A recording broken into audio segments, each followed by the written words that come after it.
ETF index mutual funds నేర్చుకుని stock మార్కెట్లో రాణించాలనుకుంటున్నారా? వెంటనే ఈ నెంబర్కి కాల్ చేయండి.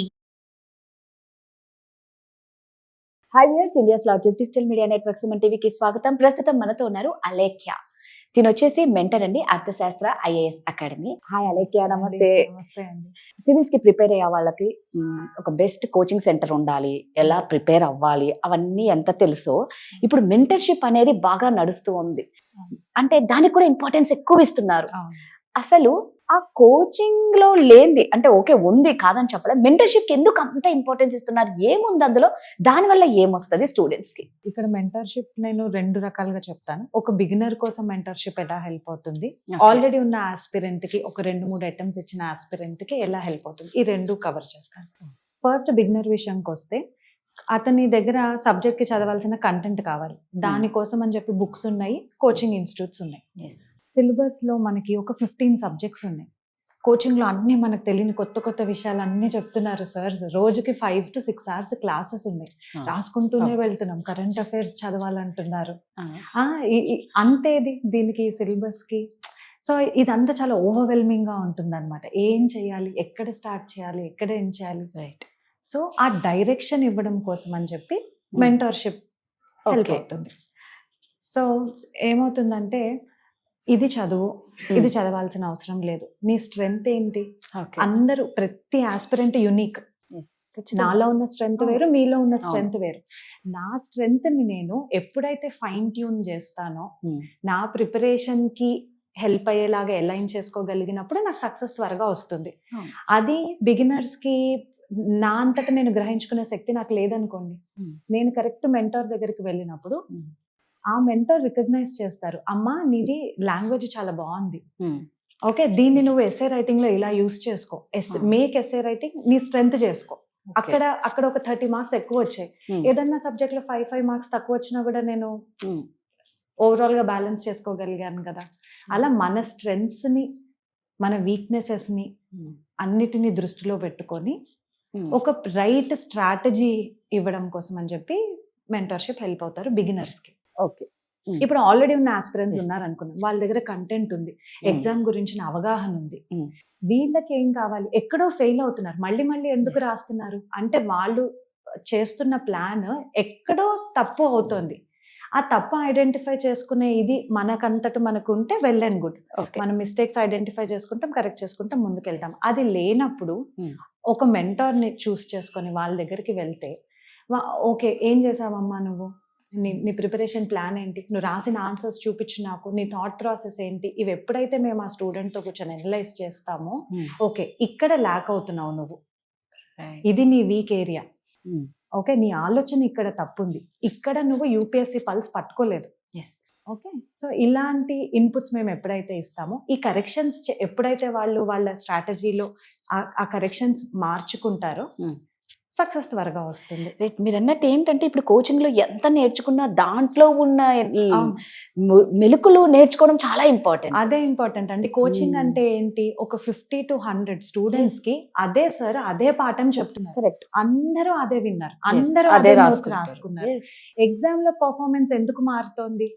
కరెక్ట్. మీరు అదే చెప్పారు 100 మందికి, కానీ నా పర్సెప్షన్ వేరు. నేను దాన్ని ఎలా అర్థం చేసుకున్నాను, దాన్ని తిరిగి మళ్ళీ పేపర్లో ఎలా రాశాను, అది నా యునిక్నెస్. సో ఈ పర్సనల్ మెంటర్షిప్ అంటే నా యునిక్నెస్ ని ఎలివేట్ చేసుకోవటం, ఎలివేట్ చేయటం ఆస్పిరెంట్ది. అంటే మీరు అన్నట్టు కరెక్ట్ అండి. ఏంటంటే చాలా మంది మేము వాళ్ళలాగే చదువుకున్నాం, మేము వాళ్ళలాగే రోజు వెళ్తున్నాం, 10 గంటలు చదువుతున్నాం, కానీ వాళ్ళలాగా మాకెందుకు రాలేదు? స్మార్ట్ వర్క్ అండి అది.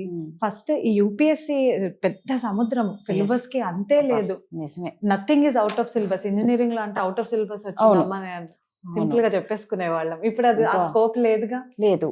అంటే మామూలుగా ఏమనుకుంటారంటే, కిస్మత్ రా, అదృష్టం ఉండాలా అని అనుకుంటూ ఉంటారు. అదృష్టం కూడా ఉండాలి, కాదనను, కానీ ఫస్ట్ మన వర్క్ అంతా ఉన్న తర్వాత ఆ లాస్ట్ పుష్ ఉంది చూసారా, ఇలా అంటే ఆ డామినేట్ పడుతుంది చూసారా, ఆ అనడం లక్. అవన్నీ కరెక్ట్ గా పడడానికి పేర్చుకుంటాం చూసారా, అదంతా మన ఎఫర్ట్. అంటే దీన్ని బట్టి నాకేమర్థమైందంటే, చాలా మందికి తెలియదండి, నిజంగా తెలీదు. పాపం చాలా కష్టపడుతున్నారు, చాలా పోరాడుతున్నారు, ఎన్నో ప్రెజర్స్ తీసుకుంటున్నారు, వాళ్ళు ఎంతో స్ట్రెస్ అవుతున్నారు కూడా. చాలా ఇది stress మెయిన్ అవుతున్నారు. ప్రైమ్ టైమ్ లో వస్తారండి. 21 ఇయర్స్ కంప్లీట్ అయిన candidate eligible. Hmm. So correct గా ఫ్రెష్ గ్రాడ్యుయేట్స్ డిగ్రీ ఫినిష్ అవ్వగానే వస్తారు ఇందులోకి. Ah. ఒక అటెంప్ట్ 2 ఇయర్స్ పడుతుంది. ఒక Hmm. అటెంప్ట్ లో చాలా మందికి అవ్వదు. Yes. టూ అటెంప్ట్స్ 3 అటెంప్ట్స్ అంటే 26-27 అయిపోతారు. Hmm. సో మన ప్రైమ్ టైం అంతా, మన యూత్ ప్రైమ్ టైం అంతా మనం ఆ ఎఫర్ట్స్ అన్ని ఎగ్జామ్ కి ఇస్తున్నాము. Yes. కాబట్టి ఇక్కడ ఛాన్స్ తీసుకోలేము. Hmm. బెస్ట్ అటెంప్ట్ ఇవ్వాలి. మన Yes. దగ్గర ఉన్న రిసోర్సెస్ ని Yes. బెస్ట్ యూటిలైజ్ చేసుకోవాలి. మనం అంత డెడికేటెడ్ గా ఉండాలి. అవును.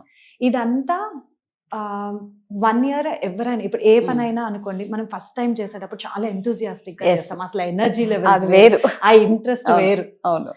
చేస్తాము.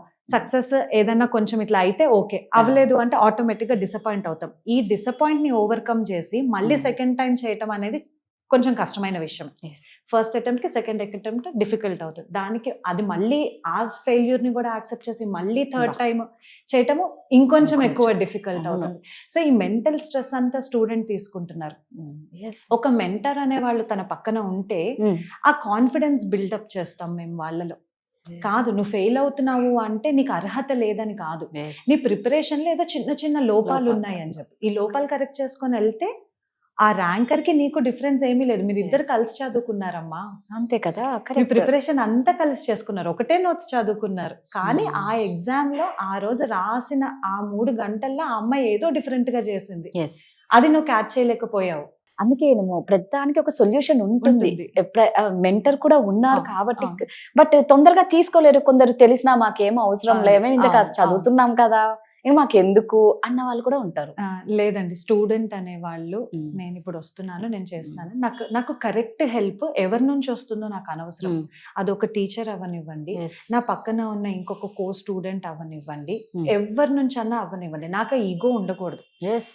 నేను Right. ఎవరి నుంచి అన్నా నాకు ఒక మంచి పాయింట్ చెప్పారు, నేను నేర్చుకుంటాను అని అనుకుంటే సక్సెస్ అవుతారు. Most Yes. ఇంపార్టెంట్ థింగ్ ఇంకొకటి ఏంటి అంటే, యూజువల్ గా యాజ్ అన్ ఆస్పిరెంట్, నేను Hmm. ఆస్పిరెంట్ స్టేజ్ నుంచే ఇక్కడికి వచ్చాను. ఓకే. నాకు నా మెంటర్ తో ఉన్న ఎక్స్పీరియన్స్ నేను చెప్తాను. ఓకే. నేను ఆన్సర్ రైటింగ్ స్టార్టింగ్ లో అండి చేసి ఇట్లా ఆన్సర్ పంపిస్తే తను చదివి ఇదేంటి ఇలా రాసావు, ఈ పాయింట్ ఎందుకు నాకు అవసరం లేదు అని ఒక 1 minute లో ఫీడ్బ్యాక్ ఇచ్చేసాడు. ఇచ్చిన వెంటనే దానికి నేను 15 minutes ఎక్స్ప్లెనేషన్ ఇచ్చుకున్నాను. Hmm. నేను ఆన్సర్ ఎందుకు రాసాను అని. విన్నాడు ఫైనల్ గా నువ్వు చెప్పడం అంతా అయిపోయిందా అని ఒక మాట చెప్పాడు. Hmm. నెక్స్ట్ టైం నుంచి నువ్వు ఆన్సర్ రాసి నాకు పంపించినప్పుడు ఎక్స్ప్లెనేషన్స్ ఇవ్వకు. నాకు అనవసరం అమ్మ, నువ్వేం ఆలోచించావు, నాకేం కావాలి, నేను 1.5 పేజ్ ఆన్సర్ రాసి ఇవ్వమని చెప్పాను. నాకు అది నచ్చిందా నచ్చలేదా, నేను 4 మార్క్స్ వేస్తానా 7 మార్క్స్ వేస్తానా, నువ్వేం ఆలోచించి రాస్తే నాకు ఎందుకు, నాకు ఫైనల్ గా రిజల్ట్ కావాలి అంతే. Stop explaining your Yes. Mistakes. ఇది నువ్వు తప్పు చేసావు అని నేను చెప్తే నువ్వు యాక్సెప్ట్ చేయి. నువ్వు ఎప్పుడైతే నీ మిస్టేక్ యాక్సెప్ట్ చేస్తావో that is your first step to success. First మన మిస్టేక్స్ మనం మనం యాక్సెప్ట్ చేయాలి. మేజర్ ప్రాబ్లం అదే. ఈగోలకు పోయి నిజం. ఇంకా ఎంత సీనియర్ ఆస్పిరెంట్స్ అయితే వాళ్ళు ఇంకా అంత స్టబ్బన్ తయారైపోతారు. రైట్. అందుకని ఒక కరెక్ట్ మెంటర్ ని Okay. చూస్ చేసుకొని వాళ్ళు మనలో చెప్తున్న ఇది, ఒకవేళ నాకు ఆ సెల్ఫ్ అనాలిసిస్ అది నేను చేసుకునే శక్తి నాకుంటే గుడ్, లేదు అంటే ఎదుటి వాళ్ళు చెప్తుంటే యాక్సెప్ట్ చేయాలి. ఎప్పుడు కూడా సెల్ఫ్ అనాలిసిస్ అనేది మనం ఎప్పటికీ దాని మీద డిపెండ్ అవ్వలేదు. మన మైండ్ ఒక్కొక్కసారి ప్రెషర్ ఎక్కువైపోయి స్ట్రెస్ లో ఉంటే మనకు అన్ని థాట్స్ రావు. అవును, నువ్వు ఏం అవును, ఆలోచిస్తావు నీ గురించి? అవును. నాకు ఇది లైఫ్, ఇది అవ్వకపోతే రేపు ఇంటికి వెళ్తే పెళ్లి చేసేస్తారేమో, ఇప్పుడు ఆ Yes. అమ్మాయి నన్ను వదిలేసి వెళ్ళిపోతుందేమో, నేను ఈ స్ట్రెస్ లో ఎమోషనల్ గా ఆలోచిస్తున్నాను. నీకు అలా మెంటర్ ఉండదు. అన్న పర్సన్ Yes. ఎప్పుడైతే third person perspective add Yes. అవుతుందో మోర్ రేషనల్ డెసిషన్ తీసుకోవడానికి ఛాన్స్ ఎక్కువ ఉంటుంది. ఖచ్చితంగా. యూపీఎస్సీ ట్రెండ్స్ ఫాలో అవుతామండి మేము.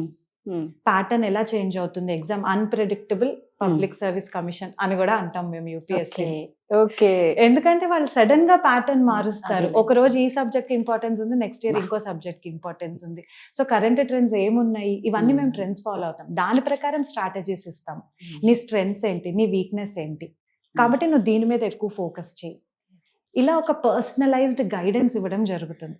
సూపర్ అలెక్య, చాలా చక్కగా చెప్పారు. నిజంగా ప్రతి ఒక్కరికి ఒక మెంటర్ అనేది అవసరం. ఇది మీది యూపీఎస్సీ అంటేనే ఒక యుద్ధం లాంటిది.